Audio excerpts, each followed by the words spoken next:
চিটচিট করছিল, তোমাদের ঘাম ফাম পড়েছে।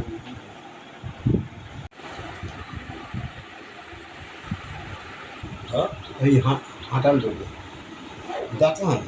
2014 সালের জুন মাস ইন্ডিয়ান আর্মিতে জয়েন করার পরে তবে যেতে সেতে কাজে যেত, যখন ডিউটি যেত সেখান থেকে বাড়িতে আসতো যেত, ভালোই লাগতো, তখন খারাপ লাগে। কাশ্মীরে যেটা এখন হয়ে গেল, সব 26 জন যে মারা গেছে, ওদের ওই এরাও জঙ্গিরাই মেরেছে। পাকিস্তান থেকে এসে সব মেরেছে। পাকিস্তানের সব ধ্বংস, এখন পাকিস্তানের সব ধ্বংস করে দেওয়া উচিত। এই যে ঘন ঘন হয়ে যাচ্ছে, ওদের তো কেউ মারা হয়নি। ওর দিনকে তো আমাদের ভারতের লোক যেহেতু মারেনি, কিন্তু সেরকম তো শোনা যায় না ওর দিনকে ওদের জায়গায় যে মেরে এসছে।